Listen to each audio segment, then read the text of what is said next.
Welcome back to another terrifying story. Tonight we take you on a chilling road trip gone wrong. Imagine being trapped on a deserted highway where every mile takes you closer to something evil. This is the story of the Midnight Highway. I still don't know if what I experienced that night was real or just some nightmare my brain made up. But whenever I close my eyes, I can still hear the whispers on the radio. And I can still see Daniel's face, those eyes that weren't his anymore.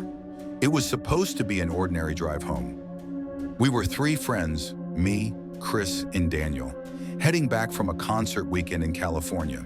The music, the noise, the fun, it had been exhausting.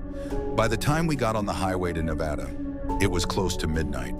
Chris sat in the back seat, dozing off. Daniel was in the passenger seat, scrolling on his phone. The highway stretched ahead of us, endless and dark, lit only by the pale moonlight and the beams of my headlights. For the first hour, everything was normal. Empty roads, the occasional billboard, desert hills rolling out into the darkness. But then the GPS pinged with a shortcut, 2 hours faster if we cut across a desert highway. I hesitated, but Daniel convinced me. It's fine, man. 2 hours saved is worth it. Besides, it's just a road. So I took it. And that's when everything began. The shortcut was nothing like the main highway. The road was cracked, barely maintained. The paint lines almost faded, and most unsettling, there were no other cars. Not a single pair of headlights behind us, no taillights ahead. Chris woke up suddenly. "Stop the car, did you see that?" I slammed the brakes. "What the hell, man?" Daniel groaned. Chris pointed out into the desert. There, someone was standing there, right on the shoulder of the road. I looked. Nothing but sand and shadow. No figure, no movement. Just silence pressing in on all sides. Daniel laughed nervously. "You were dreaming." But Chris swore he saw someone, a tall figure, watching. We drove on, uneasy. Then the radio turned itself on. We hadn't touched it the entire trip, but suddenly it crackled with static. At first it was just white noise. Then beneath it, a voice. A woman's voice. "Oh, don't stop!" We froze. I turned the knob off. It didn't shut off. The voice grew clearer.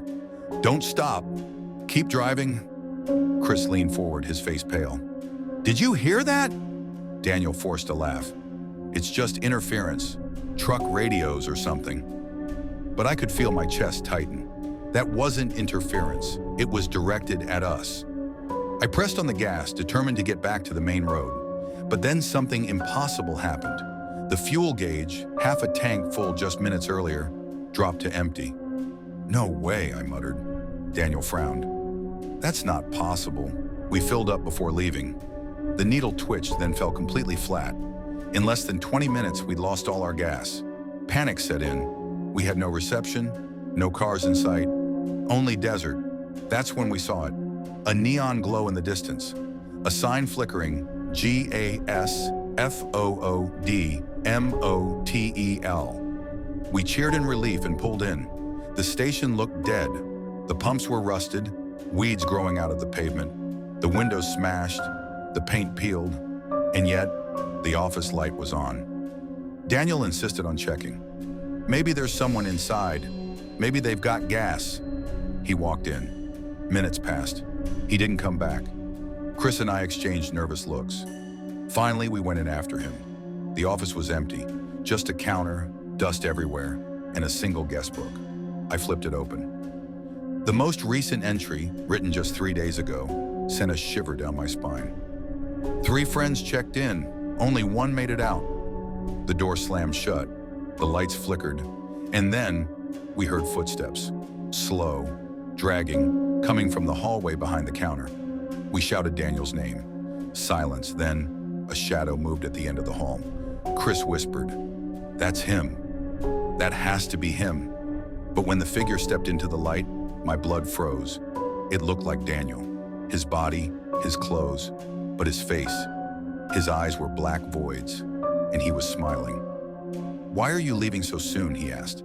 His voice wasn't his voice anymore. Chris grabbed my arm. "We need to go." We bolted for the door. This time it opened. But when we ran out, the car was gone. Just gone.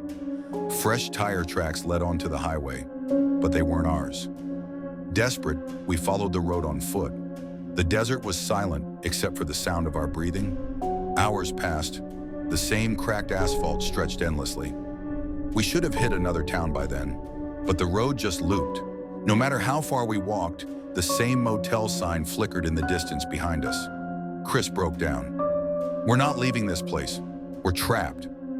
That's when headlights appeared ahead. A car was coming. We waved, screamed, begged. The car slowed, but as it passed, the windows rolled down. Inside were 3 figures, 2 in the front, 1 in the back. They looked exactly like us.